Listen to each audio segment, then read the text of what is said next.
Le plateau suivant va inviter Valérie Pécresse, la présidente de la région Île-de-France. Donc la région Île-de-France, ce que peu de gens savent, c'est peut-être le premier territoire en Europe pour l'aéronautique et le spatial.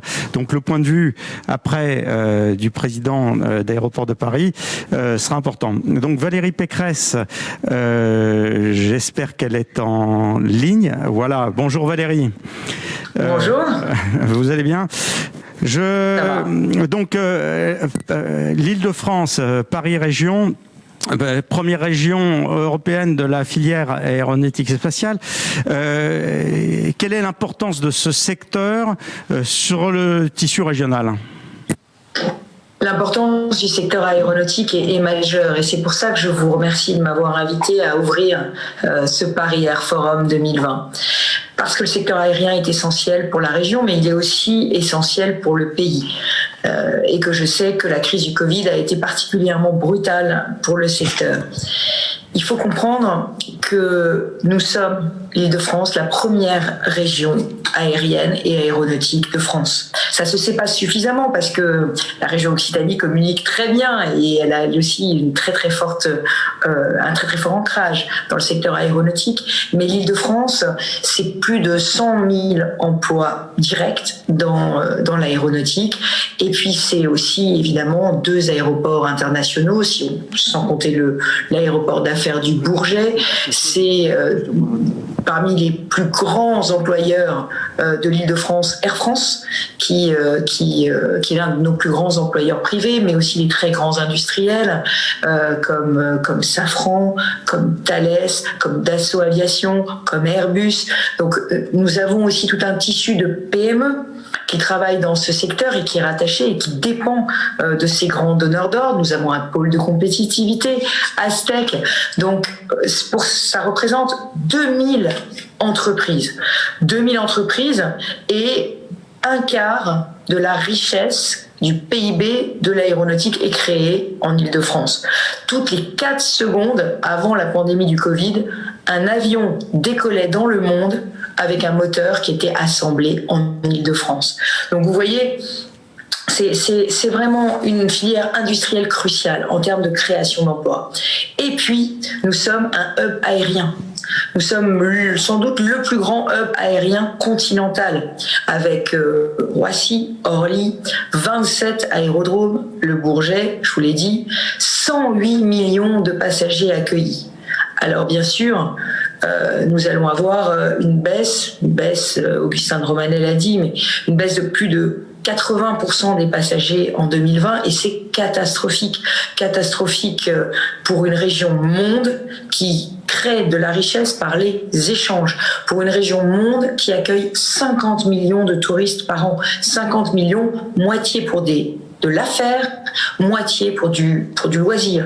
Donc vous voyez, le tourisme d'affaires, c'est tous ces salons, c'est toutes ces rencontres qui se font à Paris, qui se font en Île-de-France. Et derrière, vous avez 400 000 emplois qui dépendent de cette filière touristique. Donc vous voyez l'ampleur pour moi de ce défi de l'aérien, de l'aéronautique, de l'aéroportuaire. Donc ce défi, comment le relever ? Donc on a vu cette crise inouïe, inédite. Comment le territoire de l'Île-de-France soutient cette industrie ? Je crois qu'il faut profiter de cette crise pour faire la transition écologique de ce secteur. Parce que, en plus de la crise Covid, on se heurte aujourd'hui à une forme de bashing, aérobashing, de bashing de l'avion. Parce que, effectivement, peut-être, l'aéronautique, le transport aérien ne s'est pas suffisamment préoccupé de cette question de la transition écologique. Il ne s'en est pas suffisamment occupé parce que je crois qu'il était porté par une dynamique qu'Augustin de Romanet a rappelée, qui était cette dynamique du tourisme social, de l'accès de tous à la mobilité, qui était porté par l'avion, par le low cost, par le fait de enfin pouvoir sortir de chez soi, même quand on appartient à la petite classe moyenne d'un pays très lointain. Venir à Paris, venir de Chine, venir d'Inde à Paris, c'est le rêve parfois d'une vie. Et donc, c'est vrai que notre transport aérien était porté par cette promesse sociale qui faisait sa popularité partout dans le monde. Aujourd'hui, évidemment, la question du réchauffement climatique nous interroge. Et cette question du réchauffement climatique, de la protection de la planète, nous devons nous y atteler en même temps que nous travaillons au plan de relance du secteur. Et je crois que c'est très important que le transport aérien se relève plus fort de cette crise Covid. Et il se relèvera plus fort s'il fait les investissements nécessaires dans l'avenir. C'est pour ça que nous voulons à la région inventer l'aéronautique du futur. C'est ce que nous avons indiqué à notre conférence climat régionale. Alors, nous avons élaboré une stratégie. Cette stratégie, c'est la stratégie Smart Industry 2017-2020. J'ai engagé un dialogue long terme avec les acteurs de la filière et notamment avec le GIFAS. Et nous avons présenté cette stratégie au Salon du Bourget en 2019. Il y avait 115 entreprises franciliennes qui étaient présentes lors de ce salon. Alors, qu'est-ce qu'on va faire ? Eh bien, on va investir d'abord dans la recherche et le développement. On va relocaliser. Vous le savez, nous avons travaillé sur le fait de relocaliser toute la maintenance prédictive d'Air France en Île-de-France. Parce que si la maintenance prédictive, si les technologies prédictives et l'intelligence artificielle sont développées ailleurs que chez nous, il est évident que plus tard, les emplois se créeront ailleurs que chez nous. Donc nous allons travailler sur la recherche et le développement. Nous avons lancé un programme régional Relance Industrie avec l'objectif de réindustrialiser l'Île-de-France. Nous avons perdu des centaines de milliers d'emplois industriels ces 20 dernières années. C'est une grande souffrance pour les Franciliens parce que les emplois industriels sont pérennes, parce que ces emplois industriels sont qualifiés et donc on a besoin d'emplois industriels en Île-de-France. Alors qu'est-ce qu'on va faire ? On va investir plus de 30 millions d'euros dans des projets aéronautiques et singulièrement dans des projets très innovants.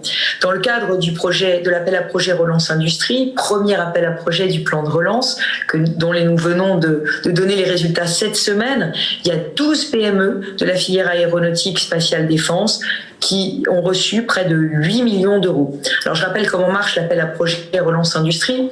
Relance Industrie, c'est 800 000 euros maximum de subventions pour un investissement stratégique dans de la diversification, de la relocalisation ou de la modernisation de PME. Donc, 12 PME de l'aéronautique et du spatial ont reçu près de 8 millions pour développer des projets de relocalisation et de production en Île-de-France. Alors, il y avait un projet de moteur électrique pour des microsatellites, pour permettre leur sortie d'orbite, pour pouvoir dépolluer l'espace.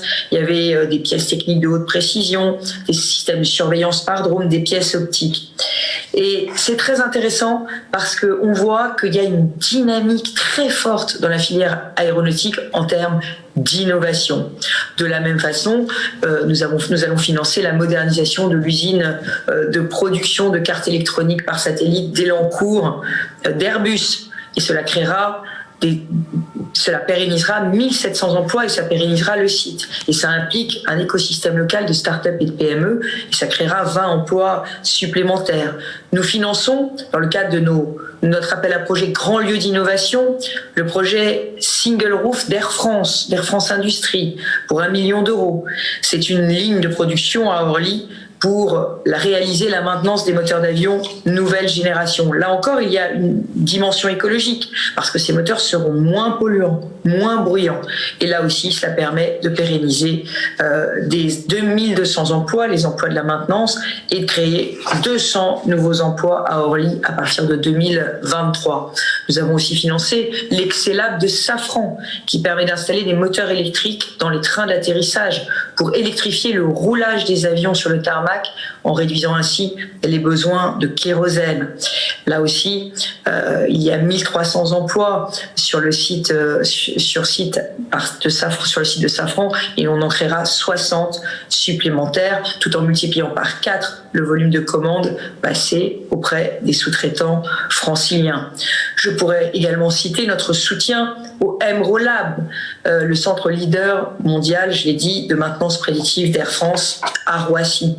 Et enfin, la convention que nous avons signée avec Solar Impulse, avec Bertrand Piccard. Je sais que Bertrand interviendra dans votre forum dans la journée. Tout à fait. Cette convention, pour un montant de 300 000 euros, c'est l'engagement qu'a pris Bertrand Piccard de nous apporter ces solutions écologiques. Et je sais que nous avons des très beaux projets pour rendre la filière aéronautique plus écologique. Il y a l'arrivée de l'avion à hydrogène, prévu pour 2035, mais il y a aussi la décarbonation des aéroports et de leur fonctionnement qui est très importante. Et puis il y a des projets pour réduire tout simplement le bruit et la pollution des avions que nous portons avec l'État et avec la DGAC.